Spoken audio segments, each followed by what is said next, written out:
Assalamualaikum warahmatullahi wabarakatuh, anak-anakku. Bertemu lagi dalam pelajaran sejarah kebudayaan Islam. Ya, di sini mari kita belajar sejarah kebudayaan Islam agar kita tahu sejarah semua hal yang berkaitan dengan Islam pada zaman dahulu, budaya-budaya zaman dahulu. Ya, sejarah ini kalian harus tahu. Kembali lagi pada materi lanjutan kedua tentang Utsman bin Affan, Khalifah Utsman bin Affan, Khalifah yang nomor 3, urutan nomor 3 setelah Khalifah Abu Bakar, Umar, Utsman, dan Ali. Oke, kemarin kalian sudah saya terangkan tentang asal usul keluarga daripada Khalifah Utsman. Sekarang adalah lihat buku paket yang besar.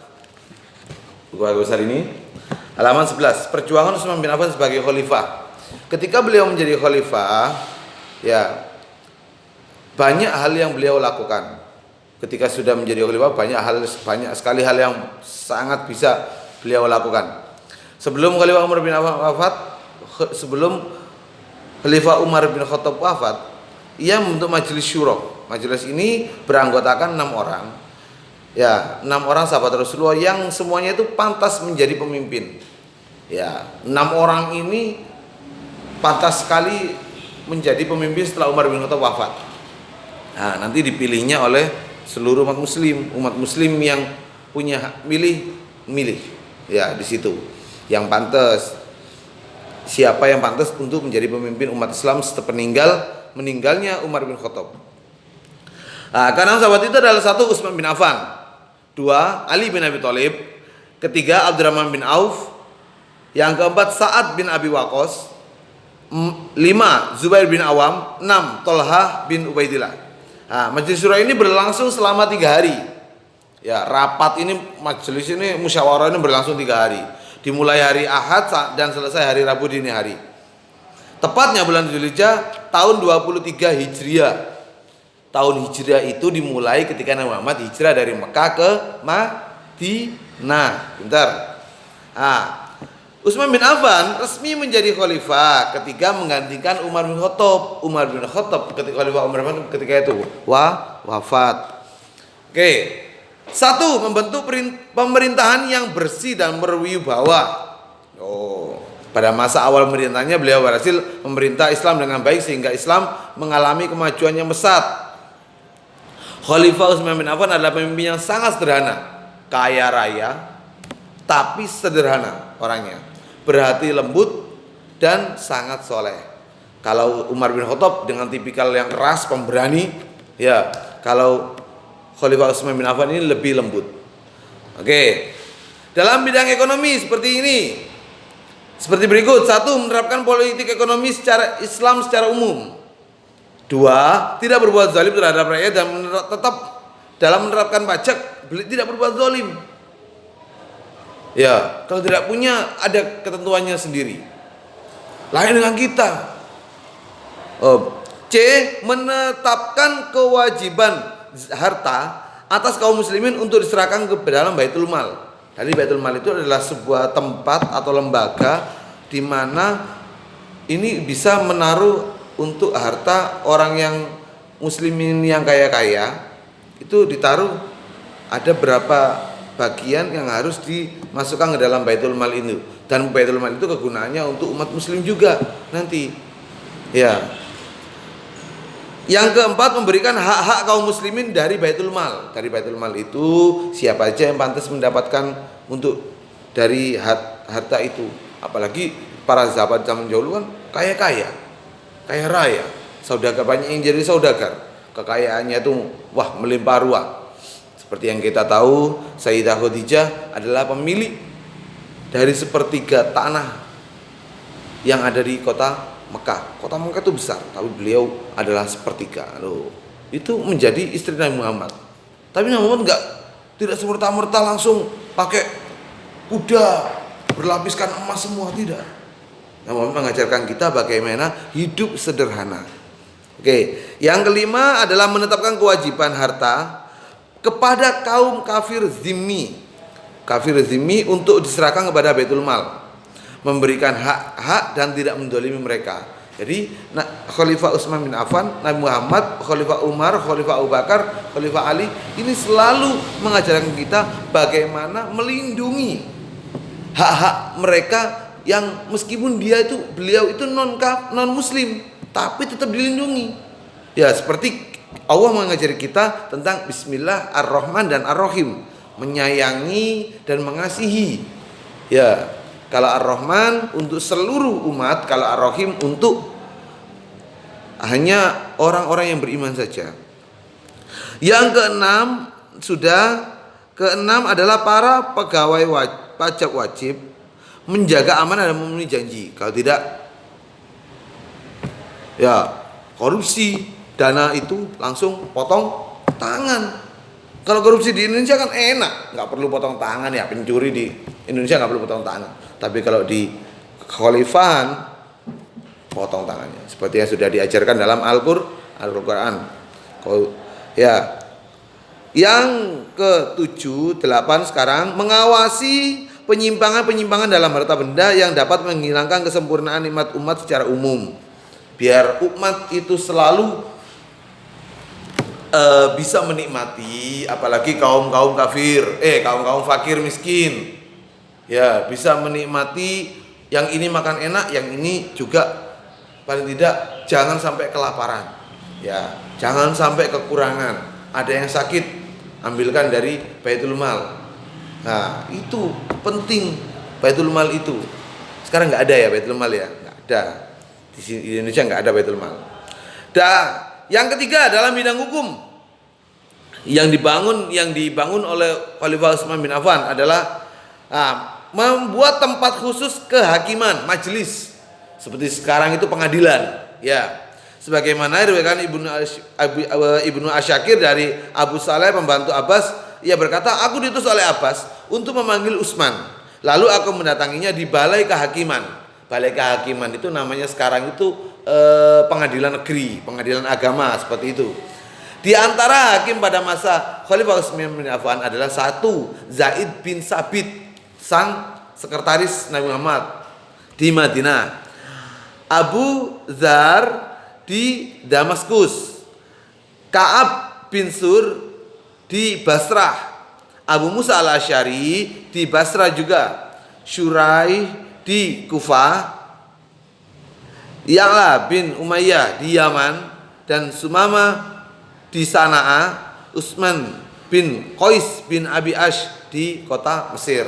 Oh, itu. Ya. Terus dalam bidang ibadah, Utsman bin Affan menambah satu azan kedua dalam sholat Jumat. Jadi ketika tahun 2009, saya kira azan sholat Jumat di Masjidil Haram itu tidak memakai dua azan, ternyata pakai dua azan. Oh, jadi benar apa yang diperintahkan, apa yang diberikan oleh Utsman bin Affan, yaitu menambah satu kali azan ketika sholat Jumat. Dulu hanya satu, Allahu Akbar, Allahu Akbar, Allahu Akbar sampai akhir. Nah, dari situ ya ditambah lagi ketika mau sholat azan, Allahu Akbar. Ketika umat sudah berkumpul di masjid, Allahu Akbar, Allahu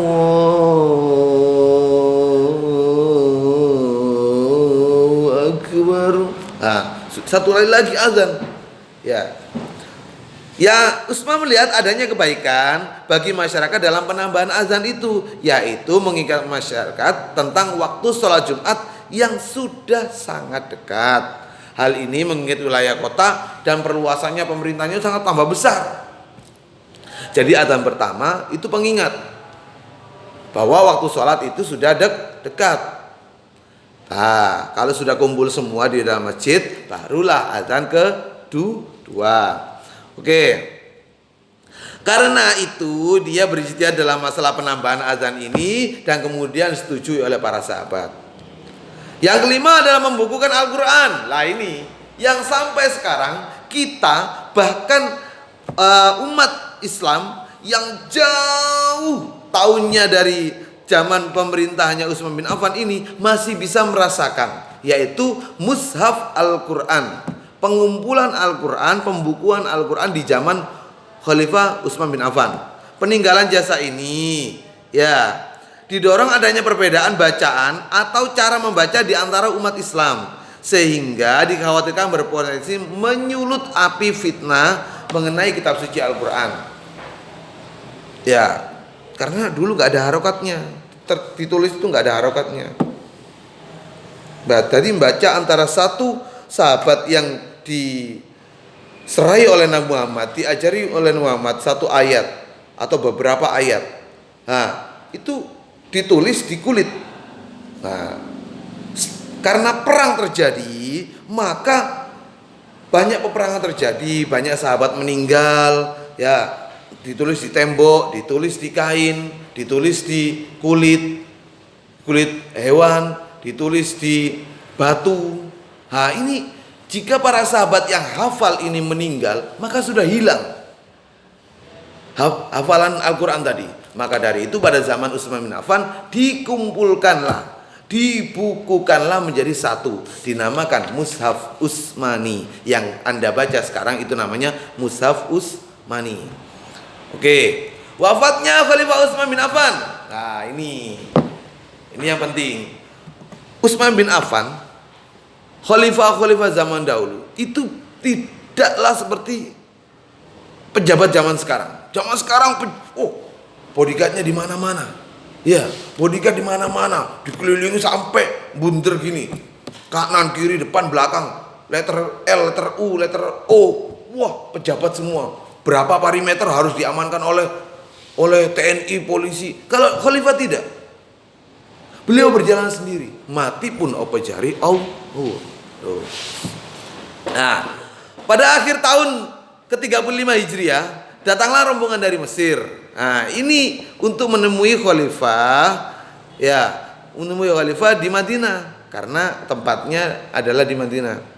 Bersama dengan itu datanglah para perusuh dari daerah Irak dan Kufah juga Basrah. Kedatangan mereka menuntut agar para pejabat yang tidak mampu agar diganti, dan Khalifah Utsman bin Affan itu diminta untuk mengundurkan diri. Nah, permintaan itu ditolak oleh khalifah. Sedangkan pemberontak dari Mesir menuntut supaya gubernur Mesir Abdullah bin Sa'ad dipecat dari jabatannya. Tuntutan ini dikabulkan oleh khalifah. Sebagai penggantinya diangkatlah Muhammad bin Bakar. Rombongan itu pun dipersilakan pulang ke Mesir untuk mempersiapkan penggantian gubernur tersebut. Lalu gak lama muncul lagi mereka kembali sambil membawa sepucuk surat yang ditangani oleh Khalifah Utsman bin Affan dengan cap khalifahnya. Padahal khalifah tidak mengecap, Khalifah Utsman bin Affan tidak mengecap, juga tidak menandatangani, juga tidak menulis. Nah, ini surat ini adalah surat fitnah yang sampai sekarang pun tidak mungkin Utsman bin Affan itu membuat surat itu. Ya, menurut pengakuan mereka surat itu dirampas dari utusan khalifah untuk gubernur Abdullah bin Sa'ad di Mesir. Surat itu berisi perintah agar Abdullah menindas dan membunuh semua pemberontak yang ada di Madinah, yang tadi datang ke Madinah, setibanya mereka di Mesir. Khalifah meyakini bahwa dia nggak pernah menulis surat itu. Surat itu palsu, ya, dan fitnah itu sangat keji. Namun Abdullah bin Bakar tetap yakin bahwa surat itu adalah yang mengambil surat adalah orang-orang suruhan Khalifah Utsman bin Affan. Loh, ini akhirnya terjadi kerusuhan. Nah, dan ketika ini terjadi, nah inilah terjadi, yaitu penyerangan Utsman bin Affan ketika Utsman bin Affan sedang membaca Al-Quran, ditusuk. Nah, tapi beliau enggak, jangan, tidak, beliau tidak meronta-ronta. Ya, beliau tidak meronta-ronta, beliau tetap membaca Al-Quran. Ya, seperti ada beberapa sahabat itu. Ya, Khalifah Umar bin Khattab sholat ditusuk dari belakang. beliau menyelesaikannya, baru meninggal dunia. Kalau kita tidak, Allahu Akbar, maya nyamuk ini. Nah, ya itu kalau kita ngetes. Nah, kalau tidak, sahabat kena panah, calim. Segini dok, lanjut sholatnya. Kalau kita tidak, lamuk maya, ya, tidak boleh. Nah, sahabat ini, Khalifah Utsman bin Affan ini meninggal ketika sedang membaca Al-Quran di rumahnya, sehingga wafat di tempat. Wafatnya Utsman bin Affan pada tahun 35 Hijriah atau 656 Masehi di usia 81 tahun. Khalifah Utsman bin Affan menjabat sebagai khalifah selama 11 tahun. Ya, anak-anak, itu materi dari saya. Sampean saya kasih tugas, yaitu halaman 17 buku paket. Ya, buku paket ini halaman 17 sampai halaman 18. Waktu pengerjaannya sampai jam 12 malam. Oke? Kalau ayahnya ibunya belum datang, ya, belum punya paketan atau apa, saya tunggu sampai jam 12 malam. Ya. Assalamualaikum warahmatullahi wabarakatuh.